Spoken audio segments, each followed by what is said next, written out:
Contemplations before chanting. The Sangha is invited to go back to our breathing so that our collective energy of mindfulness will bring us together as an organism, going as a river with no more separation. Let the whole Sangha breathe as one body, chant as one body, listen as one body, and transcend the frontiers of a delusive self, liberating from the superiority complex, the inferiority complex, and the equality complex.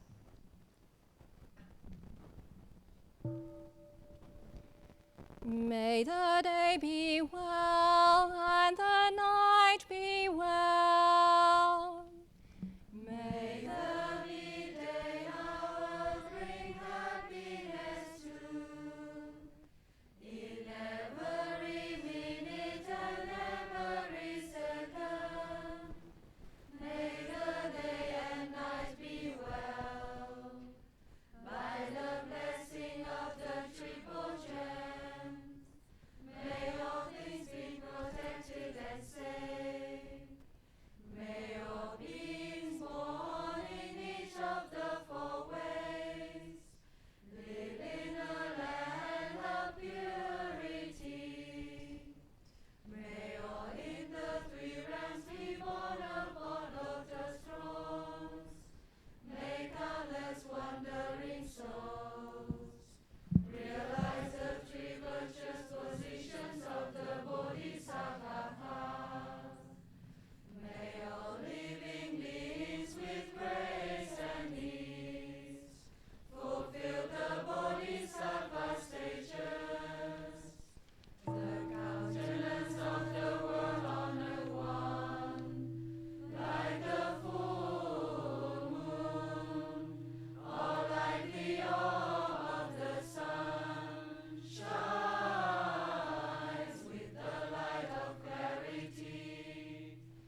Just check the sound system, the translation is good.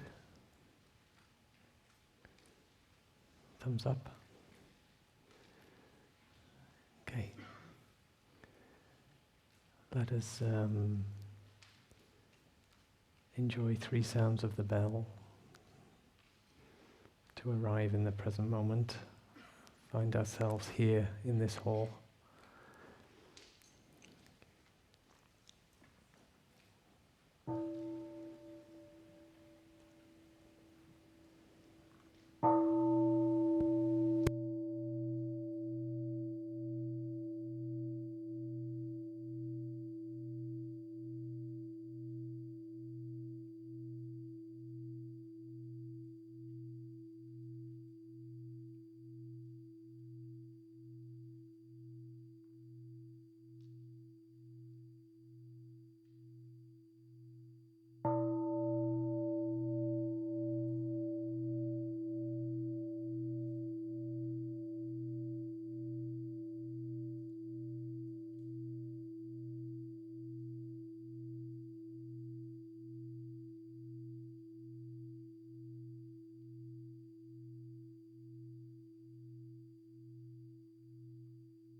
Dear beloved Thai, beloved community, welcome on this day of mindfulness here in Plum Village, France. Today is the 24th of April, year 2022. We're gathered in the Assembly of Stars Meditation Hall, Lower Hamlet, and we're in our spring retreat. And welcome those joining online.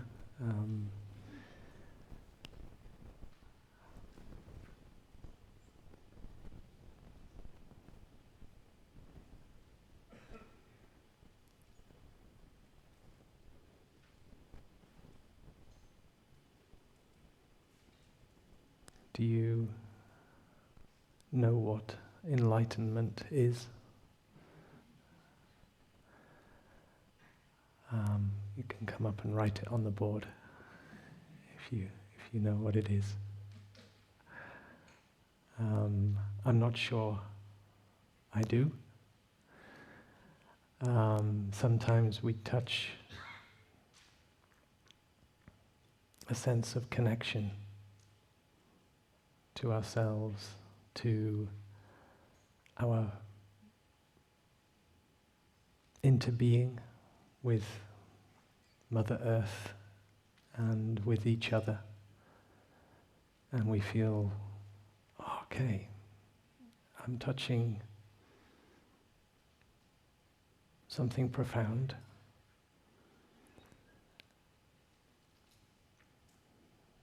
And then we go into our daily life and we have reactions and bad thoughts. We get caught in small things. We play Wordle or some computer game distracting us. Whatever. We get caught in our, you could say, our small mind. And we forget our interbeing, we forget how we're part of something much more expansive, majestical. We lose touch.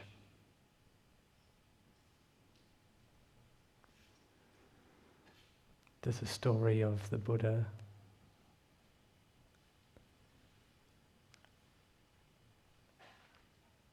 I don't know how one verifies these stories, but there's a story. The story goes that he battled with Mara, a kind of, you could say it's like the internal doubter, the internal, these days we'd say the inner critic. But it can also be, the forces of our addictions, our afflictions, our desires for power, for fame. So he went through many kind of battles, it's described.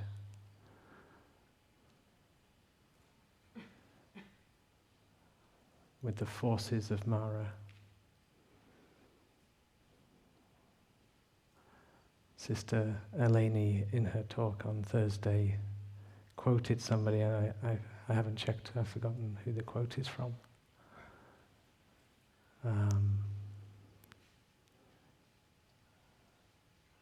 So maybe it was a Mara quote, saying, "You will not weather this storm, you will not survive this storm." And the warrior replied, "I am the storm." I thought that was pretty cool. We maybe explore that "I am the storm" a bit further on. But this story of the Buddha is about after he got enlightened. After he'd gone through all of the storms, and he was sitting peacefully under the Bodhi tree. And Mara had one last trick up his sleeve and said, How do you, you little insignificant human person, claim you're enlightened? What gives you the right to say that?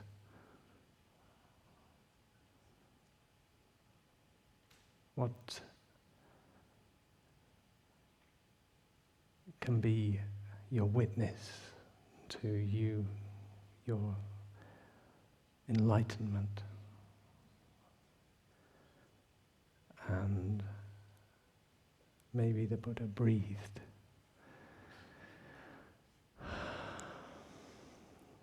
And there is a mudra, a hand gesture, that we see on the stone Buddhas on the hill in Upper Hamlet,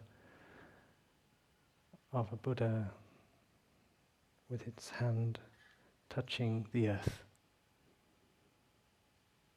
And the Buddha said, "The earth is my witness." And the legend goes, the earth then shook. Its agreement, its acknowledgement. The earth is my witness. So, whatever this enlightenment was, it was very connected to Mother Earth.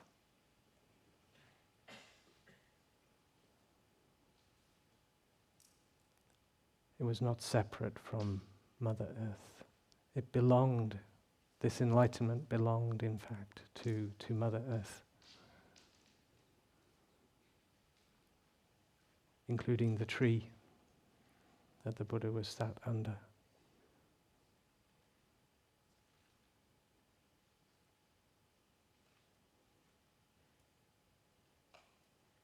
I'm always I don't know what enlightenment is. Most of the time I like Thai's point, enlightened about what? If you say I'm enlightened, you have to ask enlightened about what? And then we can touch maybe a more practical question. Enlightened that I am alive is the first enlightenment, just to be in touch with life in us and around us. And if the Buddha said, the earth is my witness, he is acknowledging life in him, around him, as part of that enlightenment. And it's in the present moment. It happened, in the present moment.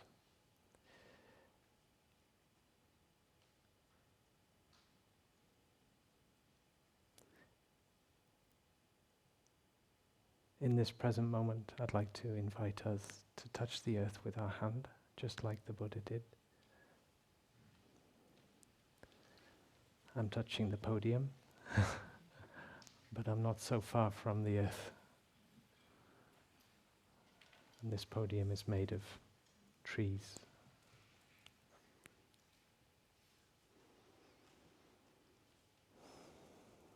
Let us today, in this present moment, feel our connection to Mother Earth. We are seated and supported by her. Friday was declared Earth Day. Every day is an Earth Day. This home of ours, somehow sailing in the cosmos.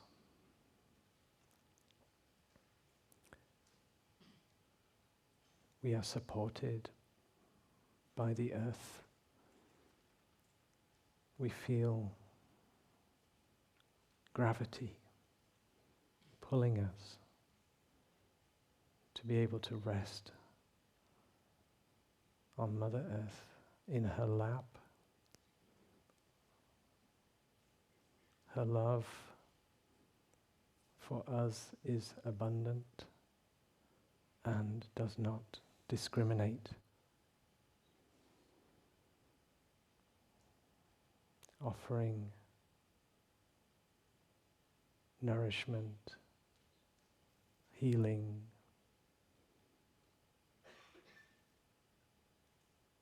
to all beings, holding all the seeds of wisdom, seeds of new growth. Mother Earth, I know you are there for me.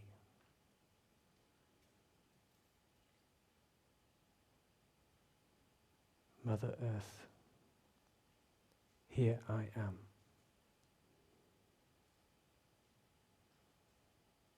When we meditate,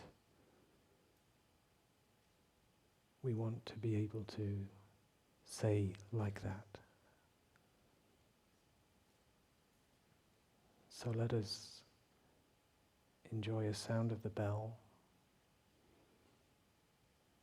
and say the words with the in-breath. Mother Earth, I know you are there for me. And breathing out, here I am.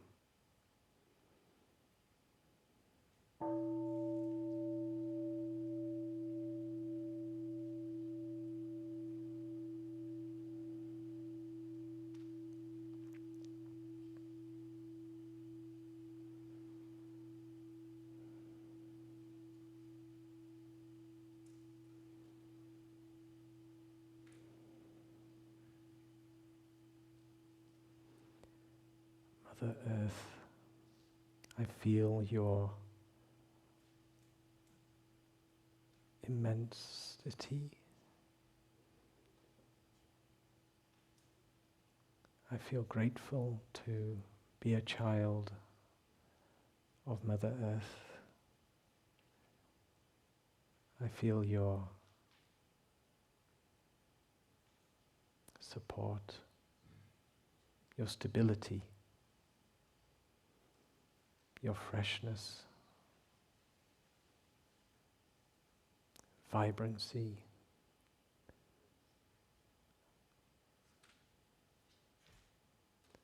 I feel your love for all beings. The story of evolution is one of interbeing, one of collaboration.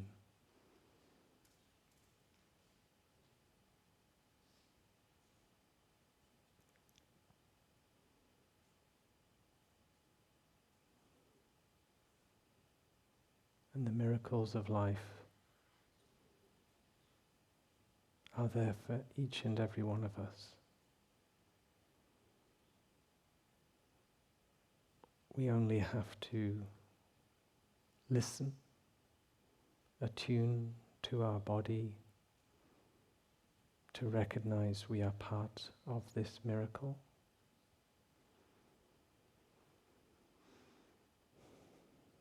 Like Mother Earth, we are made of the 4 elements: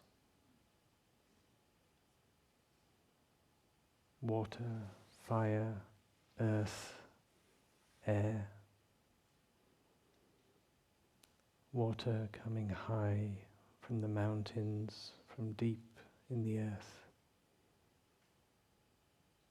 Miraculously, water comes to us, sustaining all life.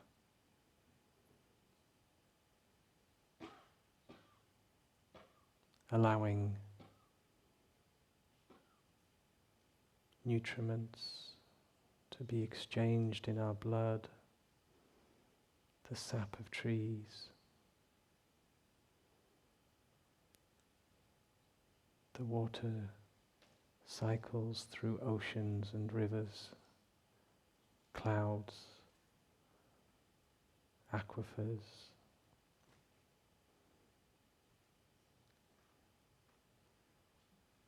Water in the form of gentle rain, soft rain falling outside.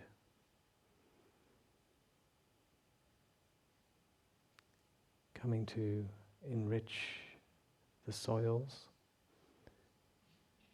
and all the plant life, the minerals,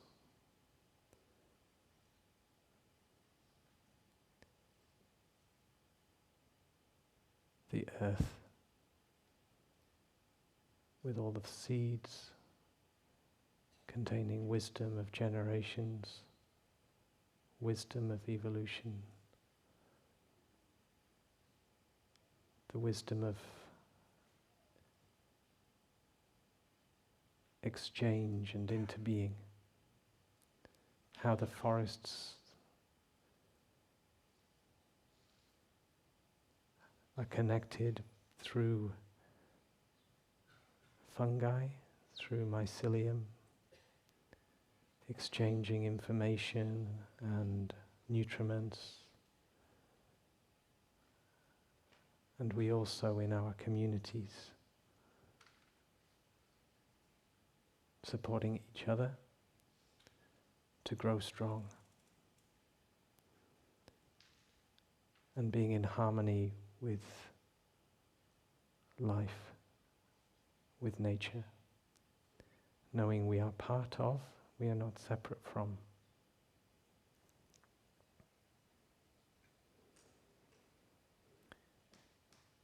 So this is our meditation that we want to have in our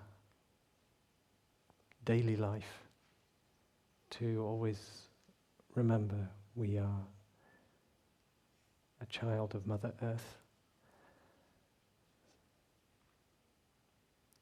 and that we have access to her qualities of stability, her quality of abundance, of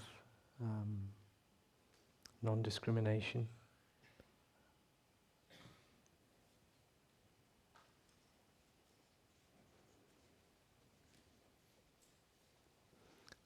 Her quality of patience. She always is there for us, ready to welcome us home when we choose to come back.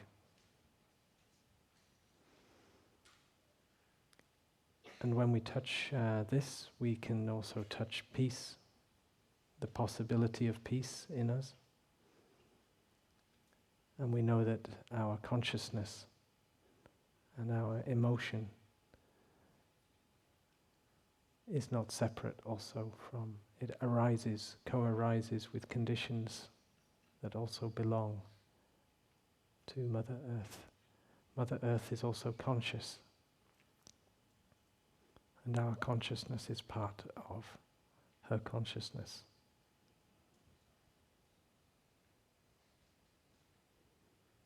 And consciousness also has the aspect of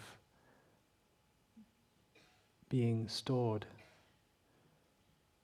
Tai once said, you can think of store consciousness as the earth's crust and surface holding all the seeds of knowledge and wisdom. Over 1 billion years of evolving life. So life is a miracle, and it's nothing special, it seems. It's not the kind of miracle of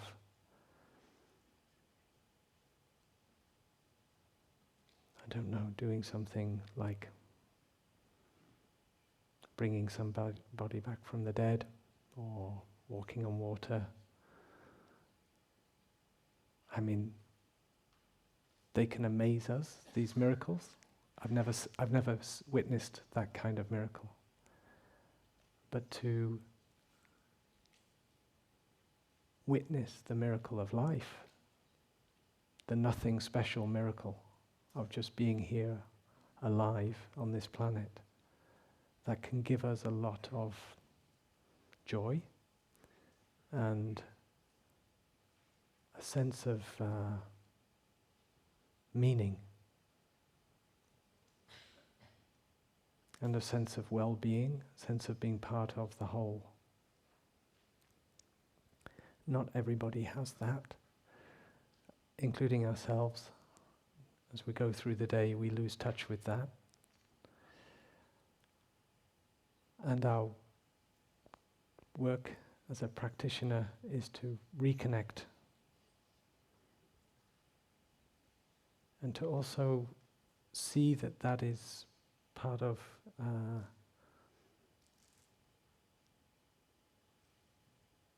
Buddha nature. That is why the Buddha said, when he got enlightened, the earth is my witness. His Buddha nature was not separate from the consciousness of Mother Earth. And when we connect with any living being, we can look with those eyes that see the Buddha nature in everybody and everything.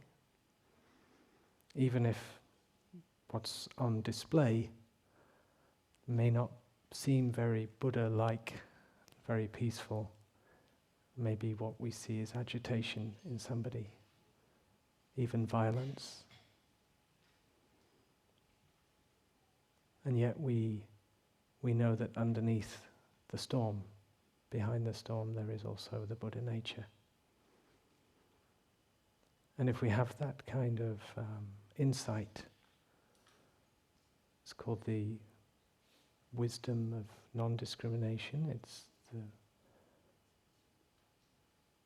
the eyes of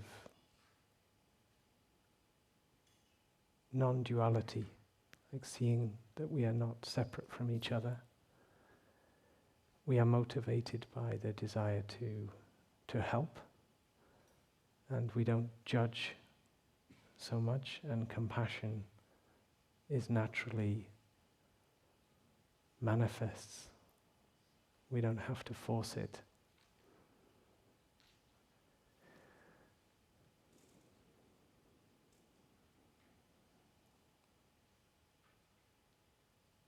In times of war,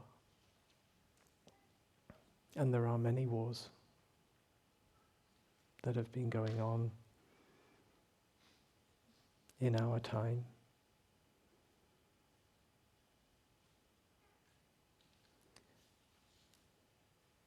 we need to touch this peace as our base so that we can come from that place, and we need to access those qualities of stability, of non-discrimination, of acceptance, of compassion. And we need to be able to look with the eyes of non-duality to see what is really behind. And putting our confidence, our trust in that place which we want to come from.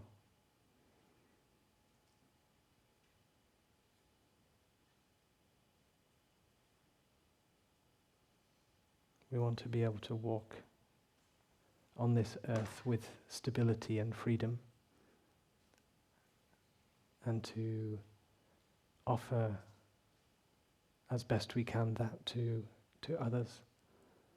Yesterday there was 20 monastics, and there was joined with lay friends in Toulouse for a walk in the city to offer peace to the land, to the city, to France, to the world. But that starts with being peace in oneself, so that every step can be real. I'm really present in my body, and every step is offering that peace, not as a concept, but as an energy.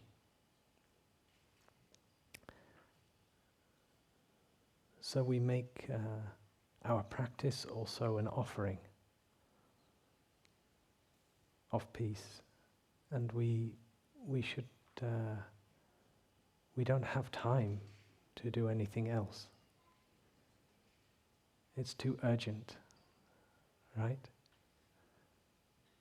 We really need peace, and we need to be generating that energy. And from that place of peace, of course, there is compassion, there is insight, the insight of interbeing, and there can be true communication.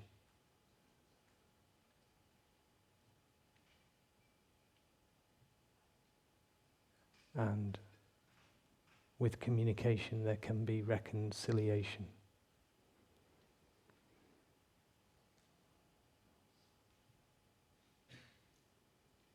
We don't have to believe in it. We have to practice it and be it and offer it.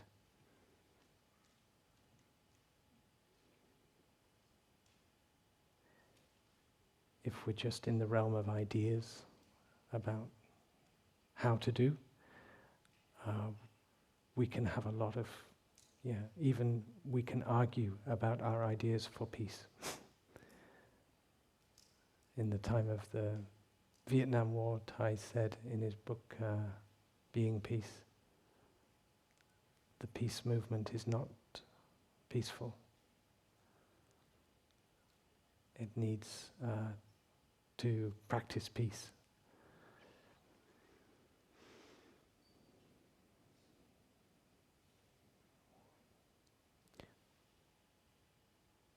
When we come back to our body by the way of the breath, breathing in, I know I'm breathing in. this air coming into my body, offering oxygen to all the cells. Breathing out, I release tension.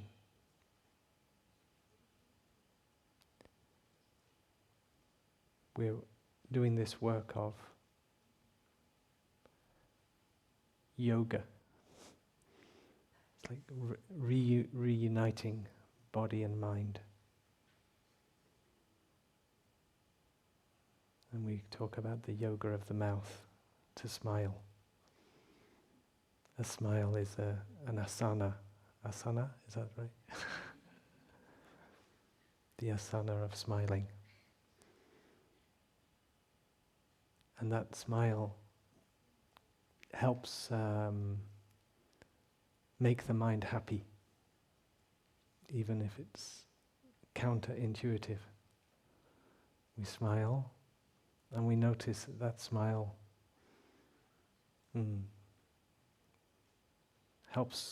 is conducive to a happy mind. And we also smile inwardly to our body. Even there is agitation in our body, we smile to that. We say, hello, agitation. Agitation in the body and the mind, and we smile and come home to ourselves, even if coming home feels a bit like we may meet something of a mess. We say, oh, it's okay, I can tidy up.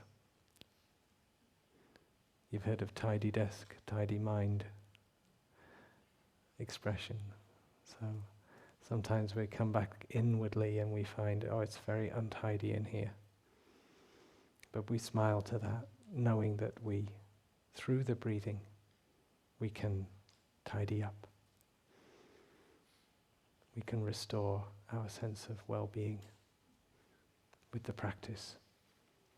And when we've discovered that possibility, we have a lot of gratitude for the practice, because it's very practical. The practice is practical. We really, we need it in different times of the day.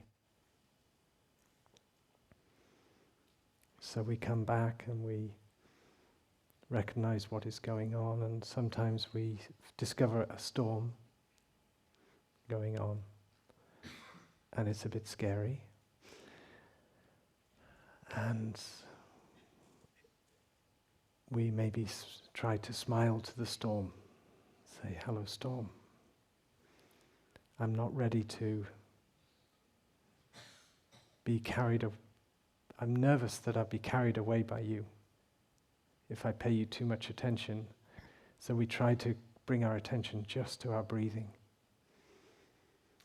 We kind of know the storm is there, but we try to just be with the breath 100%. Maybe focus on the tummy rising in and out.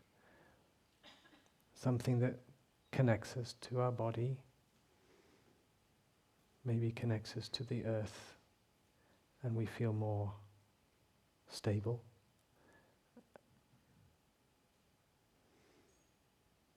And the storm is still raging. And maybe we can do that thing that the warrior did and say, I am the storm. Can you do that? Just let yourself be the storm, but somehow the warrior is still there, the yogi, the practitioner, the one who stays connected to the breath, the part of you that is able to be in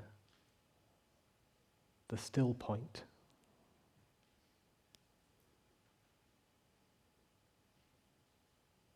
T.S. Eliot is an English poet, and he came up with this term, the still point of this turning world.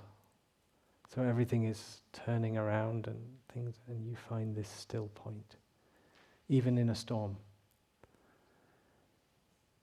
And that is to say, you are able to stay still, breathe, smile, and go through the emotion of the storm. And there is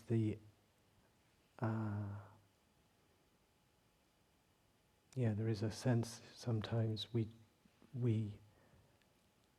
almost like we have the compassion for ourselves, that, and a confidence in ourselves that we can just blend with that storm. We're really okay to just be, because somehow we have this confidence. I can be this storm, and I know I'm coming out the other end.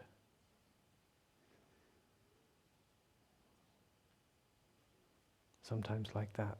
Other times we feel overwhelmed and we really need to just hold on to that string of the breath and just really keep coming back and just say, no, I'm here.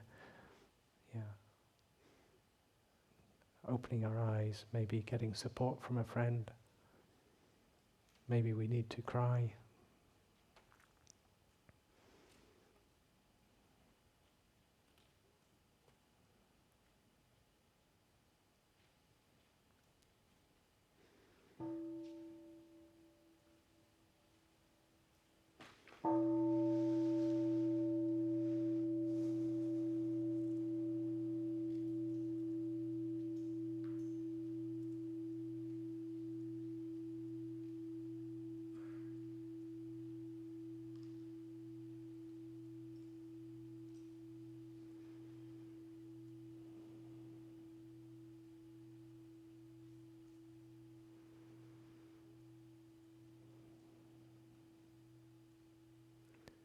So with the mindfulness of the breathing,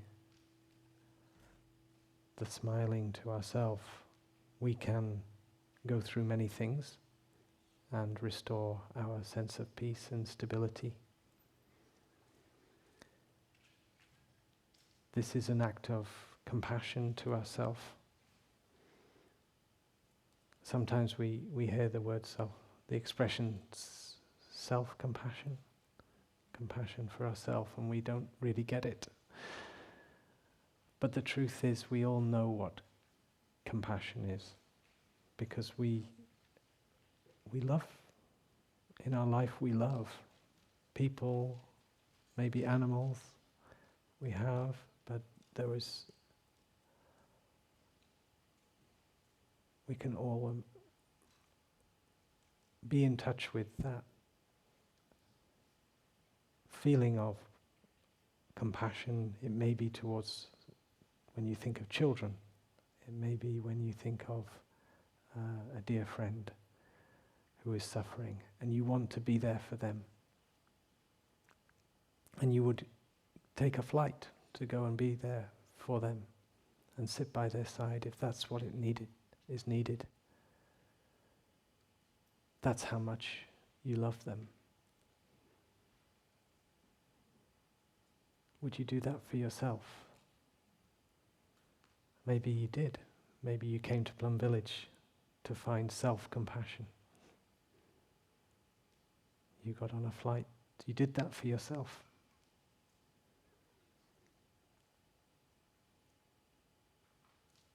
So you do have compassion for yourself, but there's this kind of funny sense in which you're not sure what it really is to have compassion for yourself. And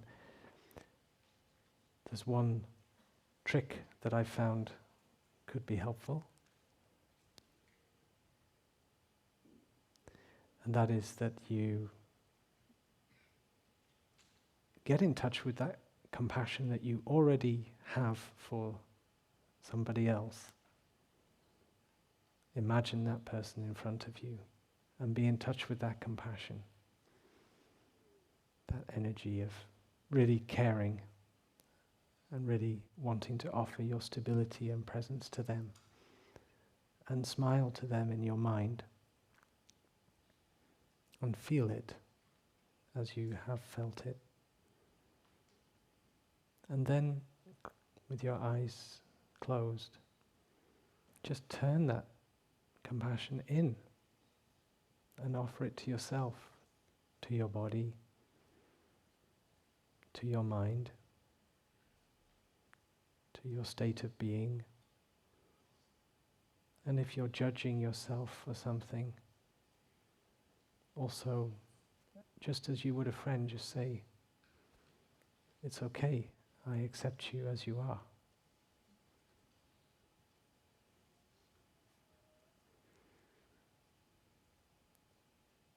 We can do that for each other, and we can do it for ourselves.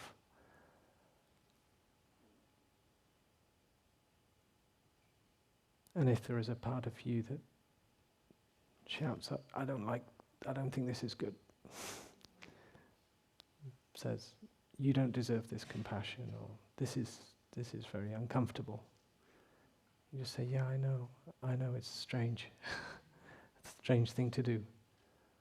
But just, I know that somehow we've been trained to not offer that compassion to ourselves, but it's there for others. As if it's a bad thing, as if it's a selfish thing to do. I don't know what is your thought about it. But sometimes it's just very scary, because being compassionate to yourself means coming home and finding out that you're not feeling, you have to come back to what is not okay.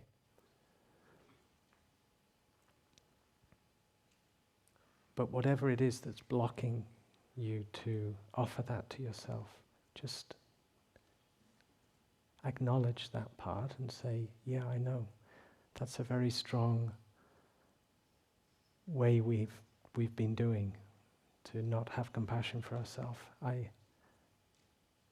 Please trust.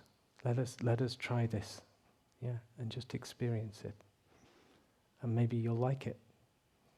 The part of you that doesn't think it's a good idea, thinks it's a very strange thing to do, or a selfish thing to do, or you don't deserve it, or a frightening thing to do. And then discover the reality of it is not that. And it's actually okay to do that. With the breath, with the smile, with the body still, sitting and being present in the present moment.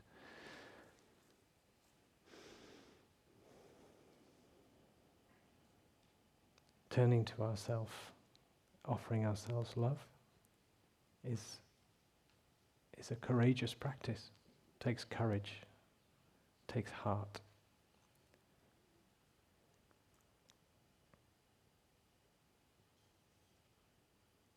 And then there is the enemy outside,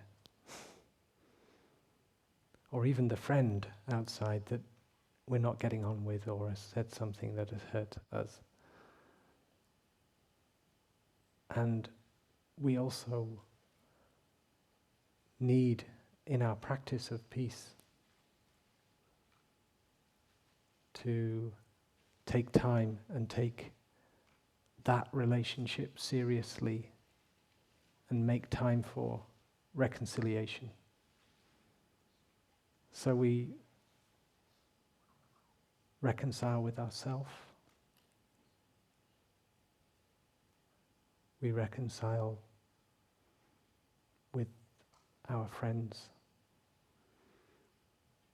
by the practice of saying, of communication, of literally simply going to that person and say, hey, I think I'd really like if we could just sit down and have a little conversation about what happened the other day. It could be as simple as that. Or phone them up. Let them know that you wish to understand what is happening for the other person, and that you want a chance to communicate what has happened for you, but not in the way of blaming or shaming the other person, but in the way of the spirit of, yeah, I just want you to know that that was very painful for me when you said that. I'm hurting right now. Can we talk about it? What would stop you doing that? Maybe pride? Or maybe fear that you'll just get some strong reaction from them.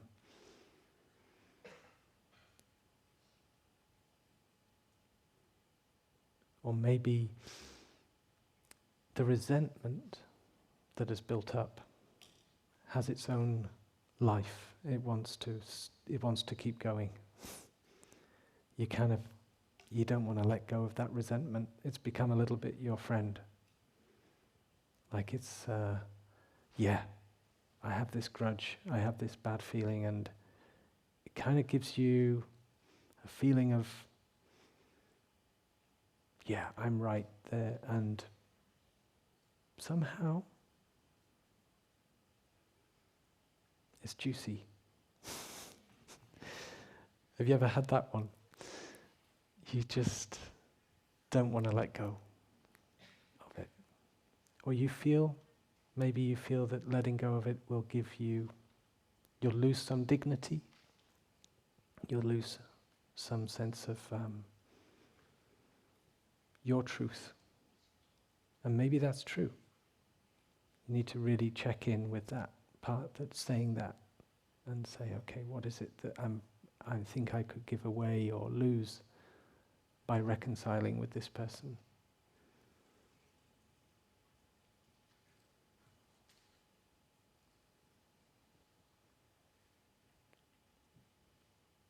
To acknowledge there is something that has happened, that we have gotten hurt, that we have not behaved perfectly. None of that needs to be giving away your truth, your dignity, your integrity.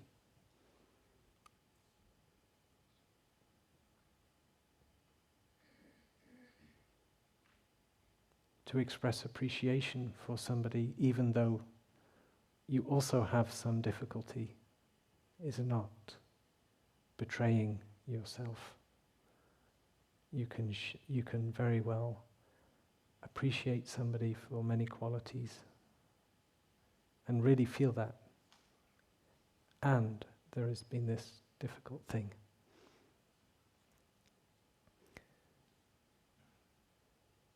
So a lot of the art of reconciliation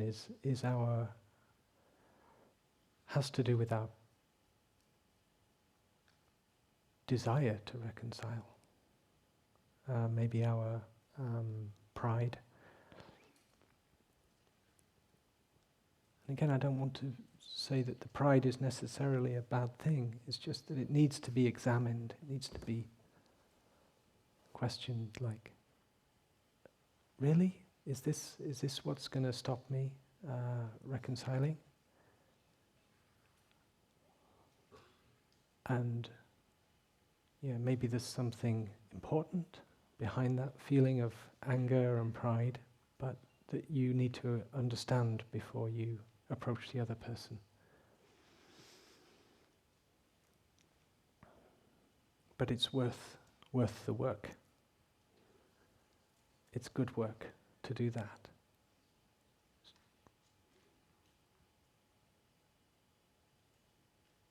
And it can again be something you need to do for yourself, something you're not forgiving yourself for,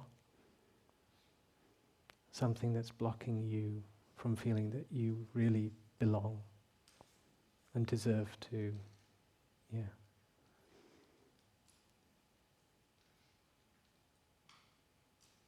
And then you do things that are self-defeating. So there's an internal saboteur. And it's not easy to sometimes see that what you're doing, how you're holding yourself back, and understanding that part and why. But the understanding is the key. Once the understanding is there, negotiation is possible. With yourself, with the other person, you can start to say, okay, I get, that's why you did that. Yeah. And part of it was nothing to do with me. Or part of it was based on a wrong perception.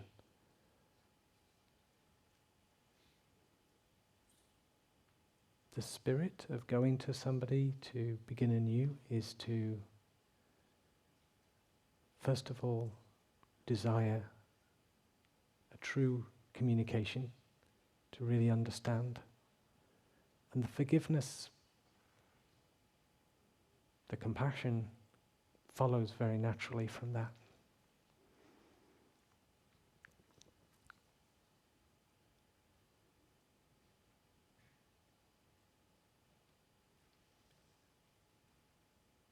We have to make our own experience. Yeah. How to understand somebody else's perspective, putting yourself in their shoes, is not always easy. And sometimes you can do it through meditation. You can literally imagine, put yourself like, okay, I'm imagining being this other person and trying to bring to mind all the conditions that they have and try to sense what it must be like for them and how they may see things from their position, from their perspective. If you do that before you go to the person, that's already great. Yeah. You can also immediately say to them, I imagine it, if you're feeling like this, maybe it's really tough for you.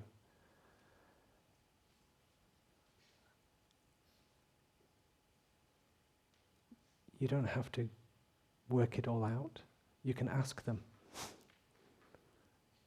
So part meditation to yourself to try to get what's going on for the other person, and partly asking, say, what's happening for you? What happened for you in this situation?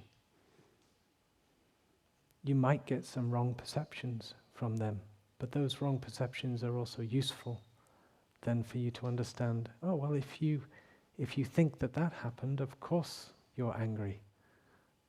Yeah, for instance.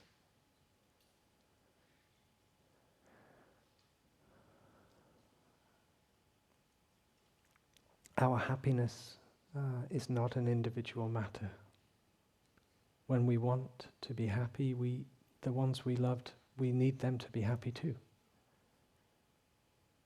And in this globalized world, where we belong to a human family of different nations, it's kind of like a human family.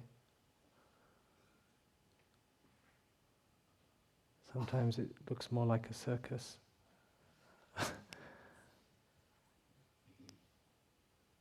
But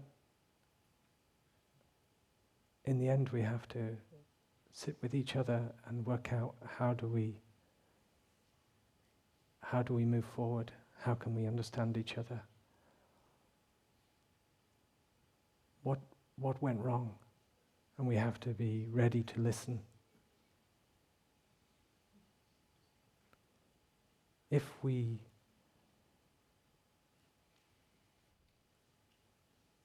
don't want peace, we won't get peace.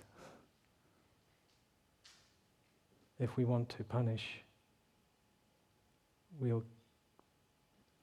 can do that, especially if we're bigger. The bully at school can get his own way,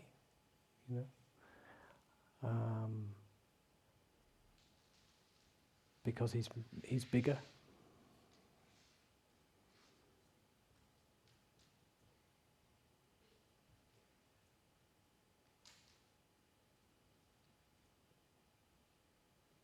But I think we can do better than just might is right.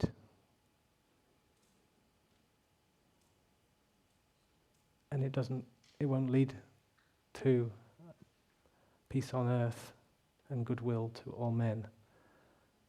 It will lead to more violence and more destruction. And in the end, we're all connected. We can't afford that. The other's peace and security is our peace and security. Their happiness is our happiness. And we have to, in a way, somehow align our purpose and say, maybe it is, if we want to survive on this planet together, we better work this out. Maybe that's the starting point, to come to the table. There cannot be peace on the earth if the planet is not in harmony, and there cannot be a planet for us to call a safe home if there is no peace. And peace is a basic requirement for us to tackle climate change. For instance, for us to start to regenerate the forests, to rewild the planet, to protect what is left, so that Mother Earth has a chance to heal herself, to help her in that journey. We need to all get together and work really hard. Sister Eleni in her talk on Thursday said we had 3 years. I don't know what the latest is and what that means, but it certainly means the situation is we don't really have time for anything else. We have to kind of come together. So how are we going to do that?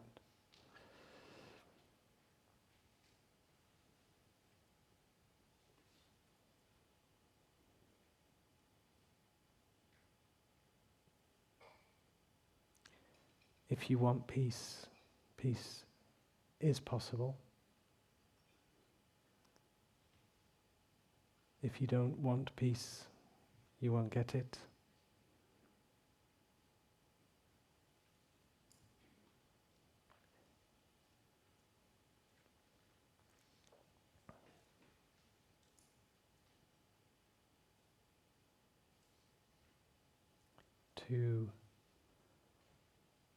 This is why I was very moved. One time Thai said, "What is more important than having peace?" It was a rhetorical question, and Thai said, "What is more important than having peace is having the capacity to enjoy that peace." Because if you don't have the capacity to enjoy the peace, then even you get peace, you won't want it. So part of my intention of the meditation this morning to touch peace was to enjoy, to get that sense of enjoying peace. The peace of being part of life, the miracle of life, the joy from that, of seeing this miracle of being part of a child of Mother Earth, and recognizing our interdependence, our interrelatedness.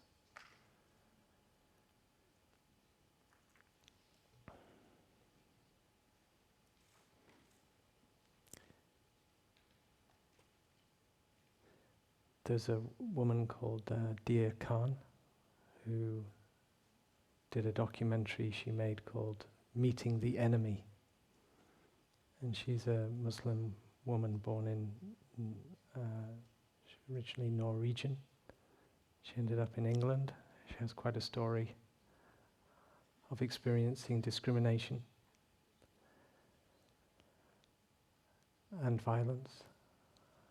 And at one point she was getting a lot of death threats from the far right in the US. Even she was in England because of something she'd said. about living together in harmony. And she chose, instead of hiding, ignoring, she went to meet some of the leaders of the far right movement, and she said, I just refused to, even they're saying these terrible things about me, I refuse to not believe in their humanity behind that.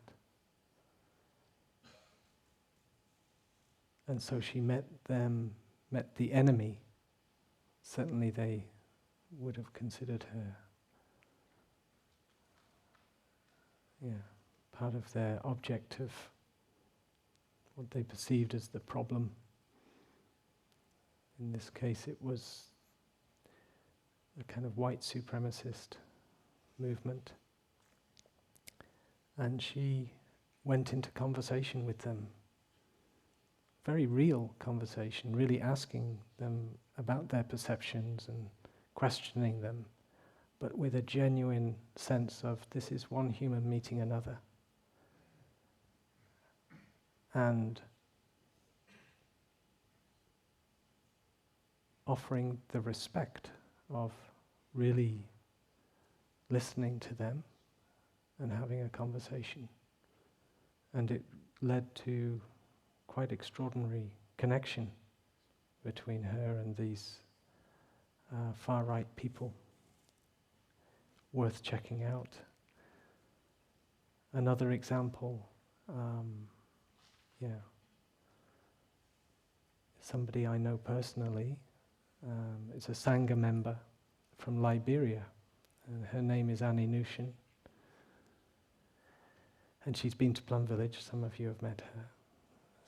Right now she's been quite sick recently, and I was on the phone with her, and her daughter asked me to sing breathing in, breathing out to her while she was in the hospital bed. And thankfully she's out of hospital, but she's done so much work for peace in Liberia during the war and after the war.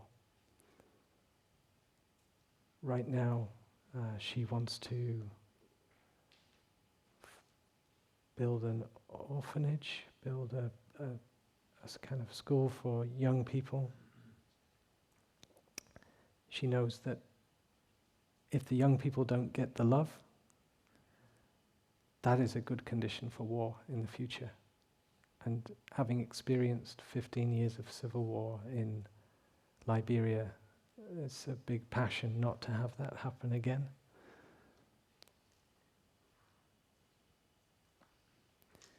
Her story is interesting and beautiful, and also hard, very harsh reality of living in a country where there is civil war, having to escape with 11 children to a neighboring country, being in a refugee camp, realizing that that is not the solution, to run away either.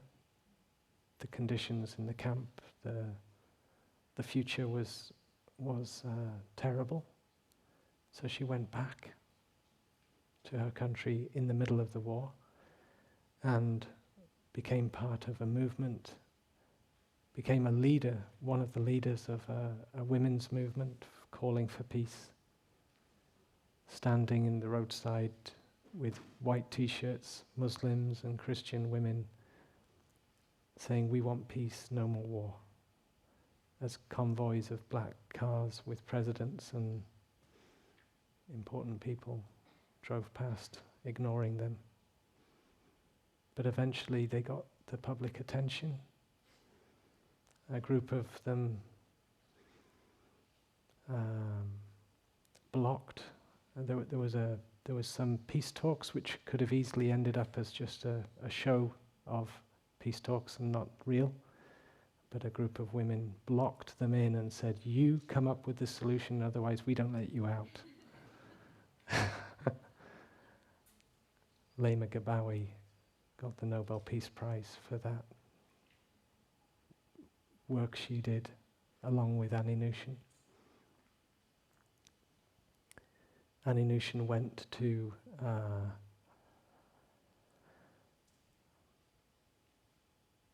an army poised on a hill ready to bombard her town, Totata, north of Monrovia. And with a group of hundreds of women, she led, again in their white t-shirts, kind of harmless. She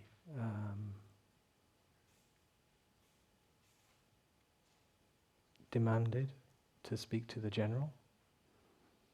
Somehow he agreed to hear them.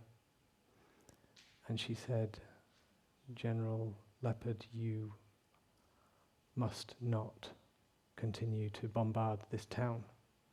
There are 17,000 refugees there.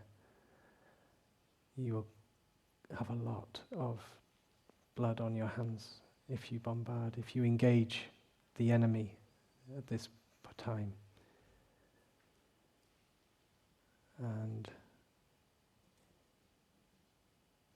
But she spoke to him with the intention to connect with him as a mother. She said, "I'm coming to you as a mother. I'm coming to you as a mother of Liberia, as your mother also. It's time to stop." And something in his heart was touched, and he ordered the ceasefire.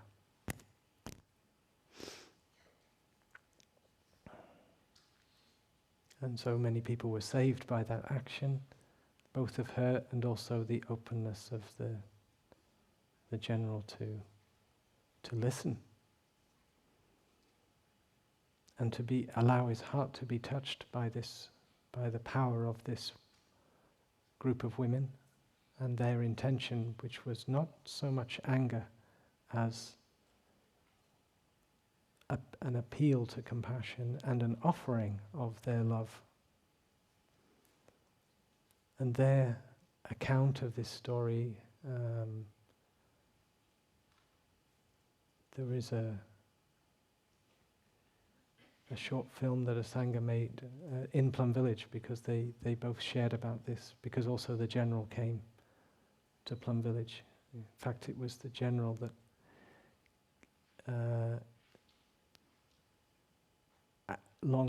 some years after the Civil War, found out about Plum Village and needed to reconcile with himself. And he came to Plum Village, and a year or so after Annie came, and then they had this conversation that was recorded about that time. So they met here under different circumstances,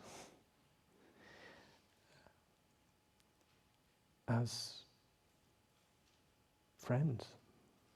I mean, it's quite a different circumstance from war to being in Plum Village and to being able to sit together and eat together. So peace is possible, reconciliation is possible. We can never know, actually. Transformation of people's hearts, once understanding is there, once the conditions are there.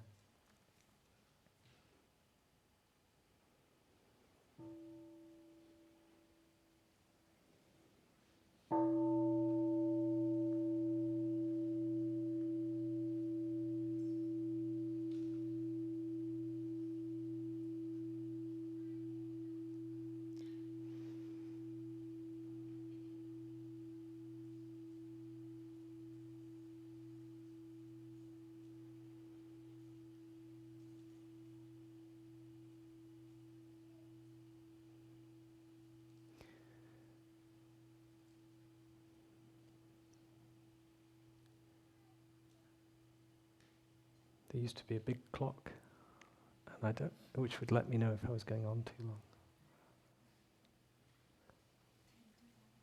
Okay, maybe 10 more minutes. You can cope. I'll share one more story about Annie, because after the war there was a situation where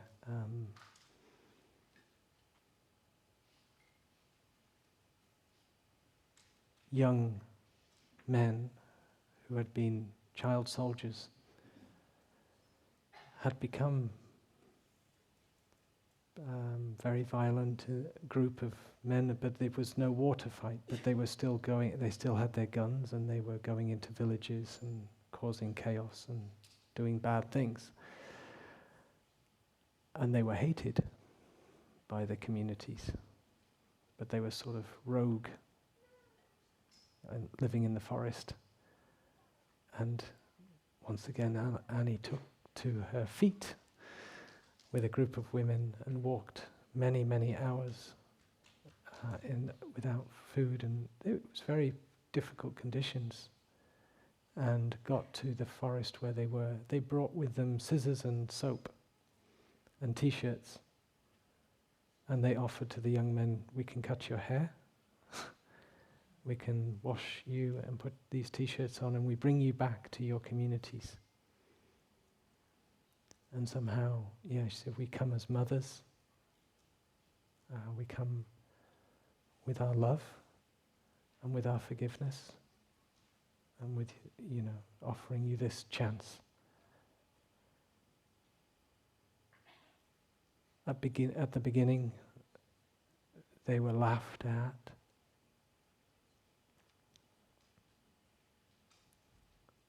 But then some of them checking around their peers, whether they could get away with doing it, they said, no, I want to do this. They felt the power of these women coming, and they saw the opportunity and they needed it. That was their way. They wanted to be reconciled. So they took their chance. And all of them, as far as I know, in the end were brought back into their communities, and there was one case Annie shares where the young man was too frightened to meet his parents and begged Annie to help. So she walked the extra mile to go to the village where his parents were and explained to the parents, this young man wants to become your son again, and please forgive him, please accept him. And he got down on his knees and asked, and he was accepted back into his family and into the community. The community was made whole again, and the capacity to forgive was there. Not easy. After all the terrible things that had happened, I'm sure it's not black and white, but it's extraordinary how much we are capable of forgiving when and changing direction.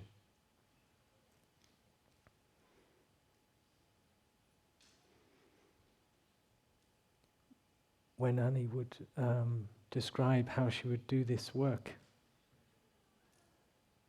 of course it partly came from this desperation, like there's no other way. Seeing there was no other way, that's where she started in that refugee camp. I've got to go back and do something, I've got to try.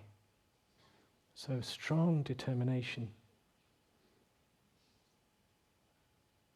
in a way forced into the situation, and in a way we are forced into a situation, right? If even it feels comfortable in one way, we can see more and more the walls are closing in, and we need to do something, we need to act. And she would go to a church, she was a Christian, her husband was a minister, I think. Her son is now a Lutheran minister.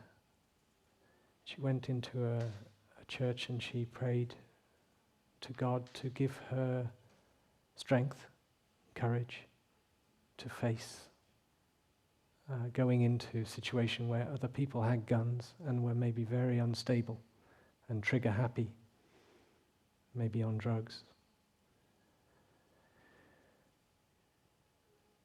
There was a lot of craziness around. She also asked for non-anger. Let there not be anger in my heart, dear God. Let there be peace in my heart. And then she described going to these places, and she said she never experienced fear when she was in that. It's like she accessed non-fear. She didn't know the practice. She didn't know about Buddhism. She had her own spiritual way to connect with a great source of support. Maybe we would, I was saying, connecting with the qualities of Mother Earth, of patience, stability, of great love. For her, God gave her this. She took refuge. Whatever it is we choose to connect with, maybe it's a person that's really inspired us, like Thai, like Sister Chan Kong.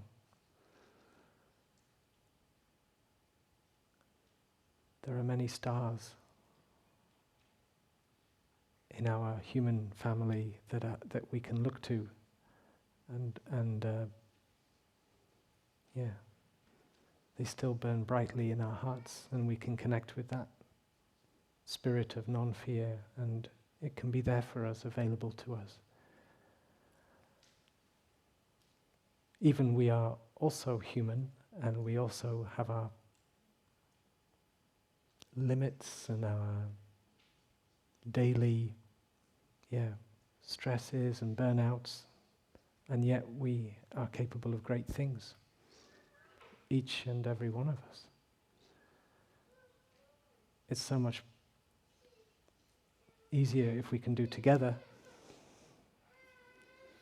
We don't have to do it alone. But we do need to do our part to access that great love that is there.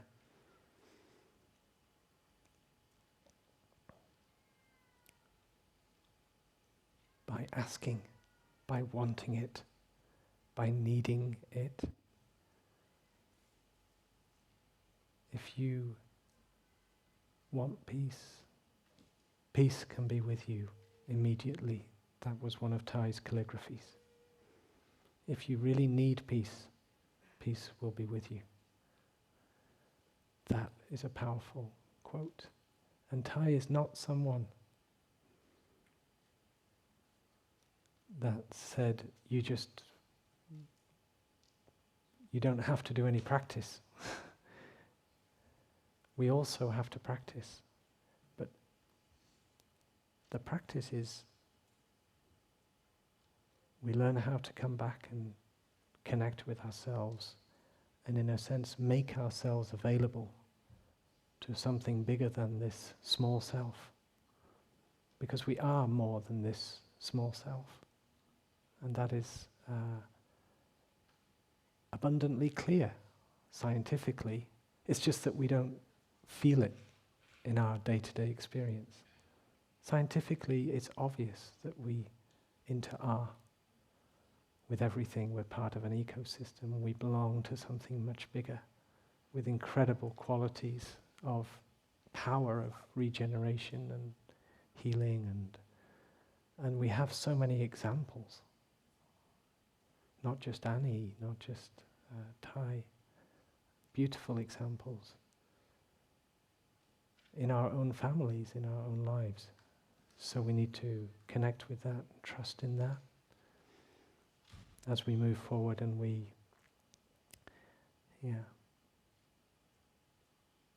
sometimes we need to be strong to put boundaries,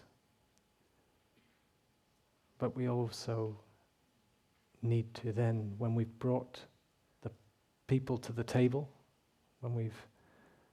we need to practice to listen and find a way out together. Not to lose our integrity, our self-respect, our sovereignty, whether we're a person or a nation, but to find a way through making use of the best of what it is to be human. Our compassion, our capacity to understand, to put ourselves in the other person's shoes, and our recognition that this is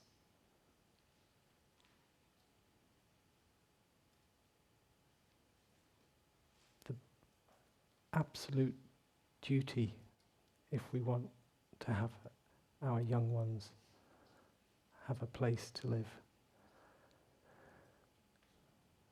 Christiana would be inspired. Christiana Figueres, she pulled together the Paris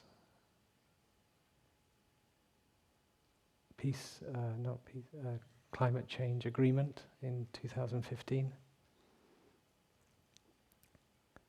And she would talk about, she comes to Plum Village sometimes, she talked about how she thought of her daughters, of the next generation, but also 7 generations along, to kind of guide her, to keep her sense of purpose, of not giving up.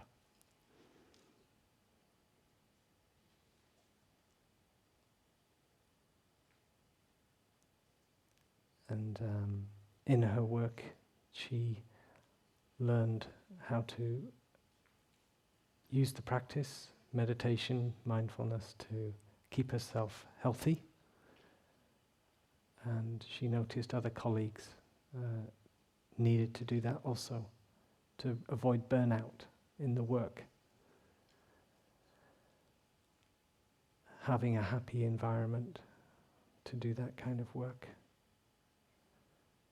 And she also shared that there was 195 countries that she was able, over a course of 5 years, to bring to the table, to the agreement, and that the way she achieved that was through having Thay's teachings, and in particular, the teaching of deep listening.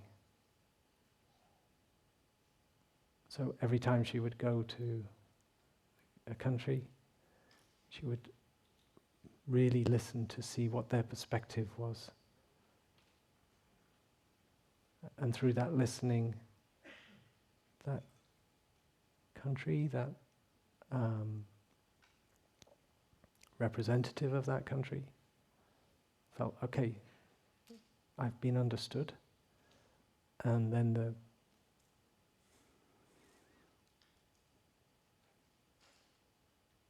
the way forward is based on respect for my situation, and I am part of, I can contribute this. It was like there wasn't the force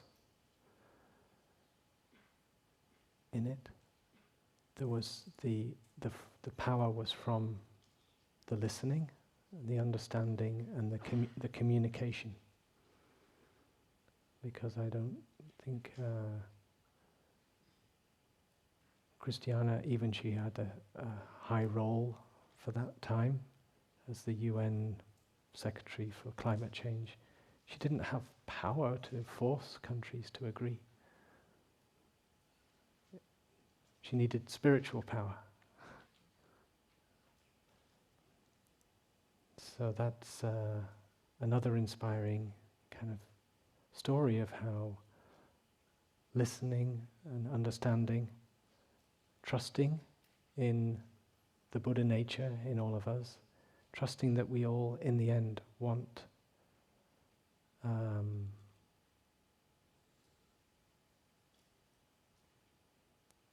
to find a way out, and we recognize that we're in a perilous situation. And with that intention, we need to lock ourselves in and do the work of finding a solution for ourselves, for our present situation, and for future generations.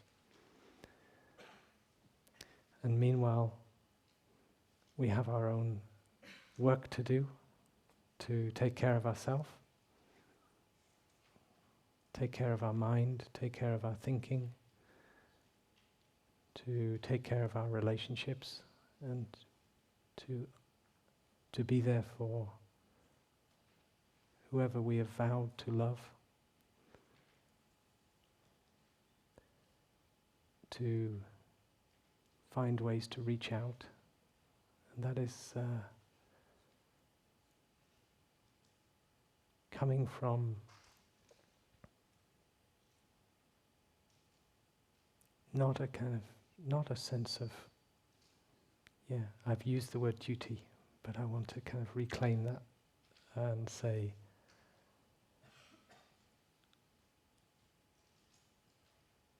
let us try to find the energy for this work that we all should want to do from our own insight, from our own joy, through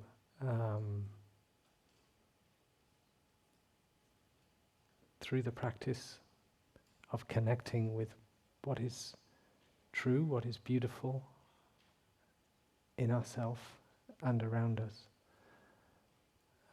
Whatever spiritual tradition allows you to do that, to connect with that.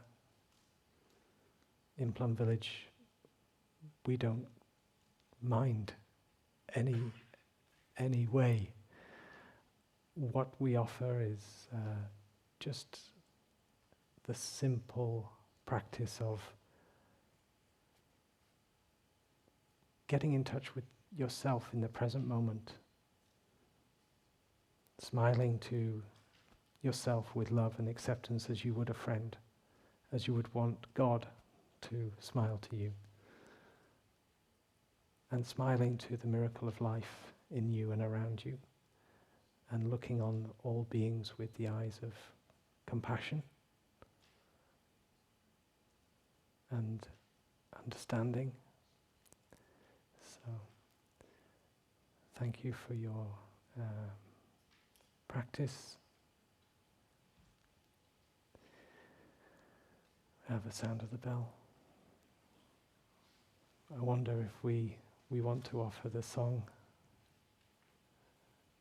There was a song offered on Thursday, and we thought we could offer it again today because today is live streamed. Okay, so I think we can do that. Meanwhile, if we have 3 sounds of the bell. Thank you.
the sun starts to fall, when the fire and tears come along,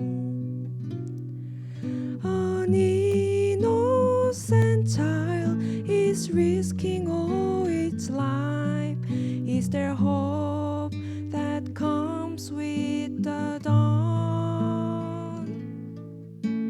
There's a time I wish to do something more, but I'm all alone, I cannot be strong. Though the sun has risen, it's hard to feel its warmth. On this path, please guide me along. It's time to stop, it's time to breathe, it's time to take care of myself. It's not a fault to take a walk in peace and harmony. How can I heal a wounded heart if I only see the dark? It's gonna change tomorrow, because I vowed to live this day with love.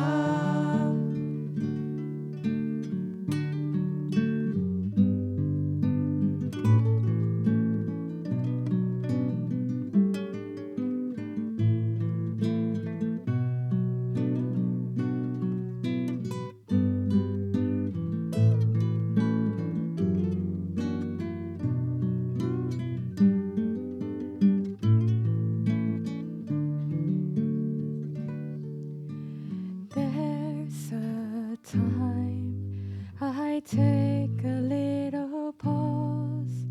The world seems so different to before.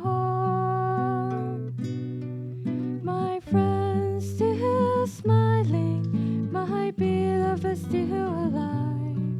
With this hope, love can reborn. It's time to stop, it's time to breathe, it's time to take care of myself. It's not a fault to take a walk in peace and harmony. How can I heal a wounded heart if I only see the dark?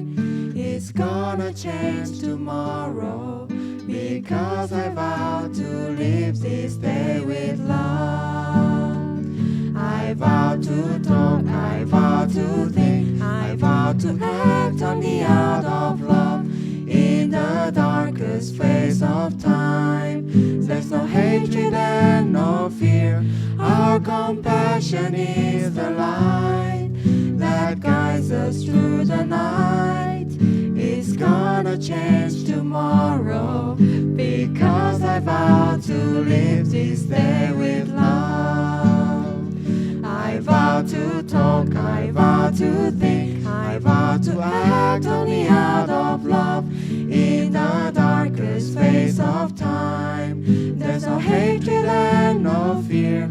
Our compassion is the light that guides us through the night. It's gonna change tomorrow, because I vow to live this day with love. It's gonna change tomorrow, because I vow to live this day with love.